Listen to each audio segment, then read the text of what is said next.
right, so Wakoli, let me begin with you on that aspect. Bichachi, calm down. Let me begin with Wakoli. The Luhyia bloc, or should I say the Luhyia vote, that we are seeing coming together under one, especially this after Governor Paranya said that he would actually leave ODM if they were to have one powerful, uniting team that will represent the region. Do you think that this will work in their favor? Zinzi, what we are seeing is a step in the right direction towards achieving the elusive Luhyia unity.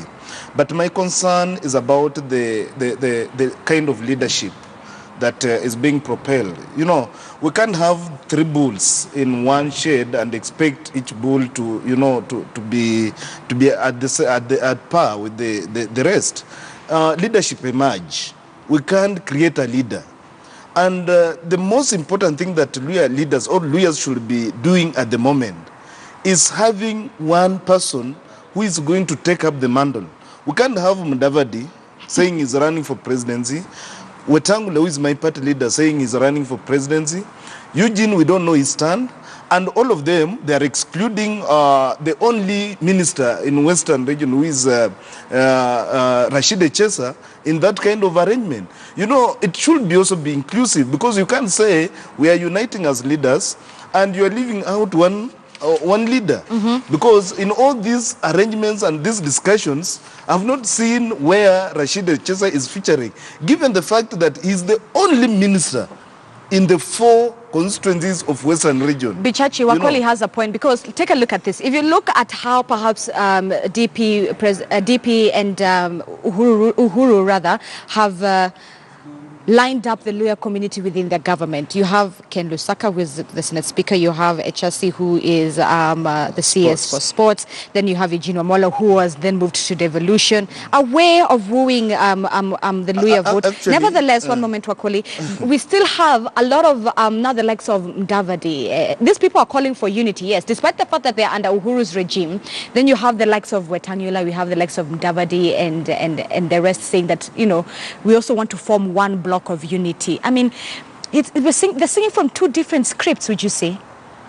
First, may God help this country and the nonsense called voting as a bloc. First, so you want to tell me my family is only united if my wife and my children vote the same way once in 5 years? Are we mad? Yani, surely, 2018, and you're still thinking like Neanderthals. What is wrong with you? Let us be very clear. This so-called Luhyia unity is a shot in the arm for the political ambitions of people's careers which died in January 30th when they did not go to the swearing in. The political backlash that Wetangula and Mudavadi faced after the January 30th swearing in and being branded as cowards was bad for them. This call for Luhyia unity, if you want to unite Luhyas, can I see people from Wisero village meeting people from Chavakali, meeting people from Bokoli, meeting people from Kimilili?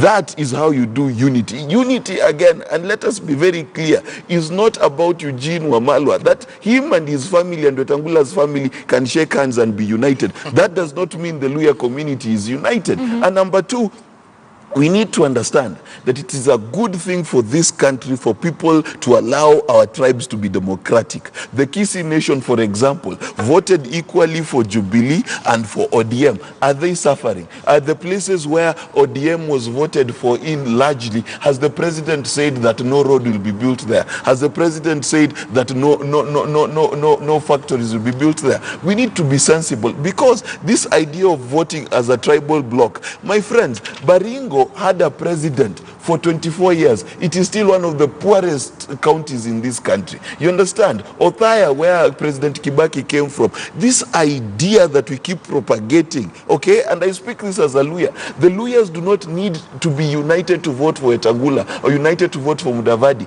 We need to be united to fight for our sugarcane to be processed. We need to be united so that 84 billion shillings owed to Luhyia farmers can be paid. We need to be united so that sugarcane zone is not zoned so that a farmer is told Sony Sugar will pay you after 10 years, but you are in their zone, stay in that zone. We cannot, the unity we need is the prosperity of our people. The unity we need is the rise of industry in Western Kenya. So this whole idea is nonsense. Two, it will backfire. The dynamics of Luhya land do not work like that. The reason why Kijana Wamalwa was able to do that was not because he was a Luhya, it's because he was a leader, and a leader not of just Luhya refute, he was a leader of national refute. This International refute. Yes, and this part is where your party list sounds like a cousin's names. Nyongesa, Wepuhulu, Wekesa. It's that your only constituency is within your village, and you want to call it a national party. Let's stop lying Let's hear to from Kenyans. Mamboleo.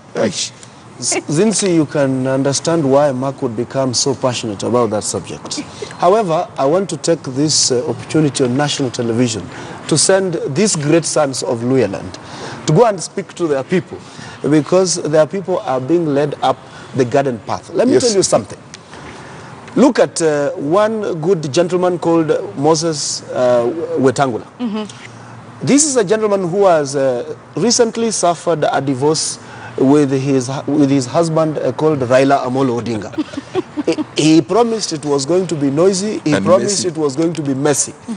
And I have not seen any of that mess or any of that noise, because Wetangula was a sixth wife. And when he left, when he was kicked out of the homestead, Raila Odinga still has the other 5 wives. So he's not going to feel anything. He's safe, he's intact. His homestead is totally intact. Now, look at a gentleman called Musalia Mudavadi. This one also was betrayed during the swearing in of one Raila Odinga as the people's president. He feels betrayed. So how do you categorize the leadership that is leading the so-called Luhya unity? It is a cabal of people who feel rejected and dejected by their husbands politically. And so they are looking for the next place to stop and rethink their position. Let me tell you, that Luhya unity has nothing to do with Luhyas. That Luhya unity has nothing to do with the Luhya nation coming together to push the interests of the Luhya nation in the 2022 agenda. That Luhya unity is about people who have decided that, since we are on a back pedal, let us find an opportunity to be relevant on national television. Right. Let us try to rebrand and come together and appear like we have a cause for which we are fighting. But ultimately, I can tell you, as far as the politics of this country is concerned, those two gentlemen have not expressed the kind of spine that you need for the candidacy for the office of the president of the Republic of this country. And I think these people, as I said earlier in one of your editions, these people are fighting for a way into negotiating on how to support the person that might emerge as a serious contender for the presidency from other regions. Because Musalia Mudavadi without Raila Odinga is a fish out of water. One Moses Wetangula without Raila Odinga is nothing. Do you think the parties can survive independently? Sorry? If ODM, do you think the parties can survive independently? Which party can survive independently? Look at Moses Wetangula. He is the only senator from Fort Kenya in the Senate. In the National Assembly, I know he comes from Fort Kenya. In the National Assembly, let him tell us how many MPs he has from Fort Kenya. Now, the other one, Musalia Mudavadi tried a little bit, but it didn't amount to much. This is what I'm going to say. As we speak today, and let the Luhya nation be aware, and let them be realistic. As we speak today, there has not come out, not the HSA guy he's talking about, there has not come out as yet a Luhya leader who will sit on the national political table in the rank of William Ruto and Raila Odinga. That one has not arrived. And the only way these people can get to that position has nothing to do with putting the Luhya nation together. You must distinguish yourself as a serious national leader or international leader for that matter, and the rest, these other people will be added unto you. You know, Uhuru Kenyatta had to rise up against every other leader in Kikuyu land, so that the others had no option but to back him. Okay. So has William Ruto and the ilk of those kind of people. The time when Wamalwa Kijana rose to become the leader of the Luhyia nation, he rose so high that the rest of these guys, Muskari Kombas and the rest of them, Kisa Kitui, had to go behind him. Now, this is what we expect Musalia Mudavadi and Moses Wetangula to do, instead of wasting time trying to push Luhyia unity. Let them come and tell other communities that we need to do partnership, not trying to get unity in your own house when we know very well that Gentlemen, you cannot even get it. I can't leave Mamboleo's statements to go unanswered. Okay. First, unity starts Tell us at how home. many MPs we first have voted. almost 11 MPs in parliament, and it was because of so much dynamics in terms of coalition and No, some of those it was things, because of incompetence. No, not incompetent. Mark, No, because I was there, I was in NASA, I knew everything. The leader was campaigning for Raila Odinga across the country. Let me respond. He didn't have time to campaign at all. Gentlemen, let's hear from Wakoni. Let's hear from Wakoni. Mamboleo, you can't, this narrative that Wetangula and Mudavadi are nothing without Raila are very, very ill-informed. Because when they were forming the Code Alliance in 2013, it's actually Raila who looked for Wetangula. It's not Wetangula who looked for Raila. And they formed that coalition as equal partners. By then, Wetangula was a minister. How do you then say that he was nothing, he can't be nothing without Raila? Then Mudavadi were also there. And they have been in government for very many years. All right. So let us not say that without this person, this person, the other one is not relevant. Let me correct my friend. Politics has its own dynamics. Okay. And we are shaping politics for 2022.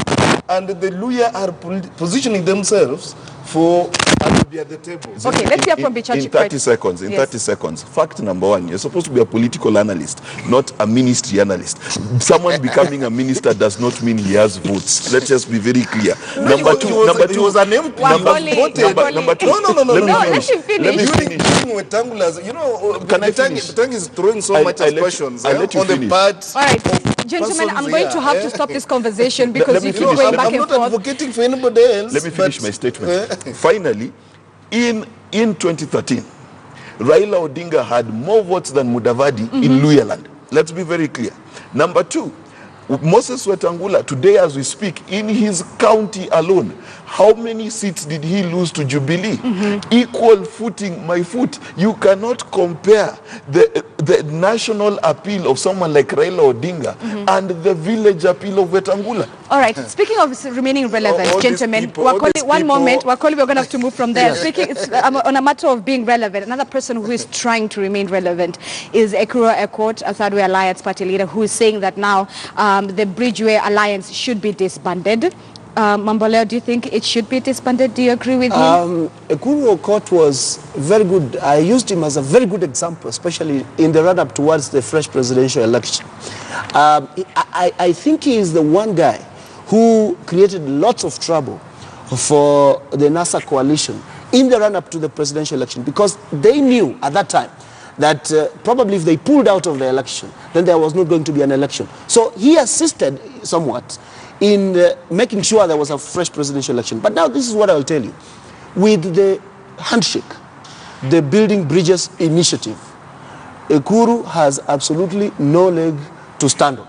That is a guy who was dealt a killer blow by just that one act, just like the rest of the other politicians in the presidential race. So what I will say about Ekuru Okot right now is that he's a good man, but politically he doesn't have the wherewithal. So you don't agree with him? I do not agree with him. He's politically, his views are irrelevant. It doesn't matter how many newspaper articles he will pen. It doesn't matter how many interviews you will call him to. Politically speaking, for purposes of the presidential debate, Ekuru Okot is zero. Okay, Zilch. he may be zero.